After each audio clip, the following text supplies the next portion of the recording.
Hi again and welcome to our Business Bliss vlog. We are here today talking about networking. I moved to Canada about 5 years ago. And when I moved to Canada, I started a new business and I had no network. All people I knew was my really great, awesome, and supportive sister and her husband. That was about it. So as soon as I started working on my business, I hired a networking coach. And that was one of the best decisions I have taken in my life.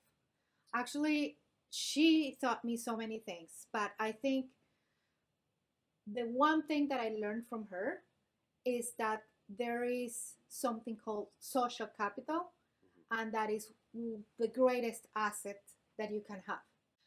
Social capital is so valuable that it has helped me build my business from zero to where I am today. Yeah, I mean, you have been quite successful and in quite a short period of time as well. But networking is an art and a science.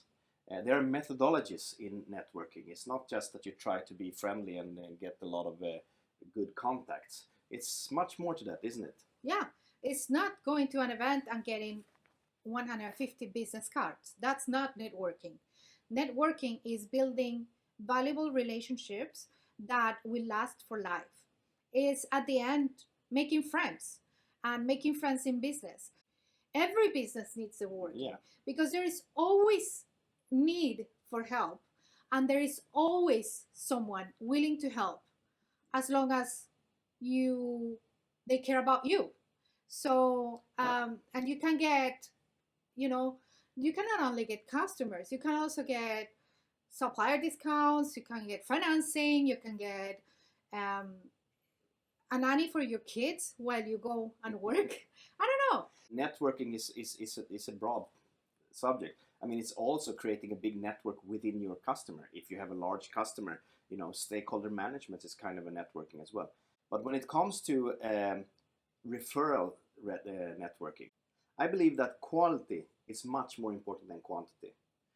In reality, probably 20% of your networking contacts will produce 80% of the value for you, whether it's being in terms of support or leads or customer introductions or what have you. Yeah, absolutely. And I think that so whenever you go to an event at the Chamber of Commerce or whatever it is, a business cocktail party, you walk in, you probably don't know anyone. Then you can use some of the effective communication tools that we talked about last week.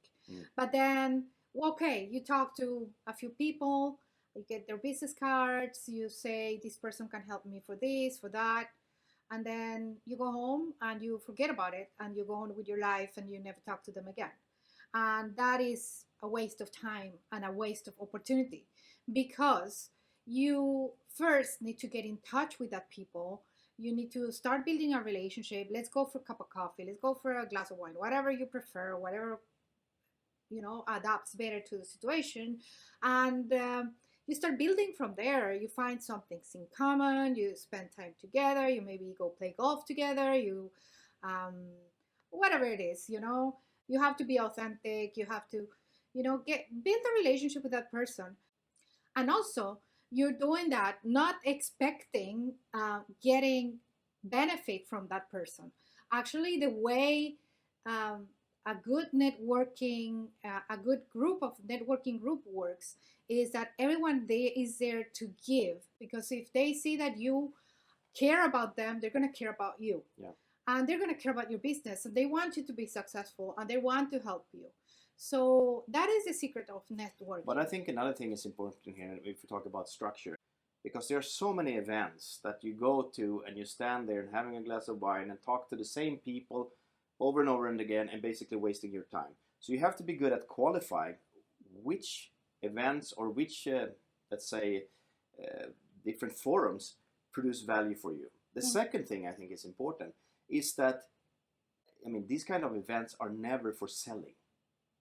I see people all the time go there and they try to sell their product or try to sell their company. basically what you're trying to do is you're trying to find somebody that you might have something in common with business wise, but it's not to sell whatever you have, it's just to capture the interest for a second meeting. Another small thing that I would like to mention is that many people makes this mistake, including me myself many times, that when you go to a new event and meeting new people, be very clear with your, let's call it, a value proposition. So when people say, so what do you do? And then it's very easy to stand there and blah, blah. Well, my company makes this kind of products and we are doing the, short, concise, to the point. What problems do you solve? How do you help other companies or other people? I just go there for listening, and when I listen to something that really gets my attention or clicks into okay, we could do this, then you start talking about yourself, what you can do for them. And always ask more questions than to talk about yourself, because when you're asking questions, you can also quickly disqualify in a nice way that, probably we don't have anything in common, and then you can move on in a nice, polite way, obviously. But it's, I think it's a win-win for everybody, that you don't stand and talk 30 minutes with somebody that you have nothing in common, and they would not lead to anything. Yeah. So absolutely. So I hope this was helpful, and start building your social capital today, and you will see the effects tomorrow. I assure you. And it's also a training thing. It feels awkward in the beginning. Some people are, of course, more open and social than others. Some people don't enjoy to be in an environment with a lot of different and meeting new people. But it's essential for business. So again, we talked about the comfort zone before. So you just need to do it, relax, be yourself, and practice, and then you'll build your social capital, and then choose where to focus. And the quote for this session is, "The currency of real networking is not greed, but generosity." Keith Ferrazzi. Thank you for watching.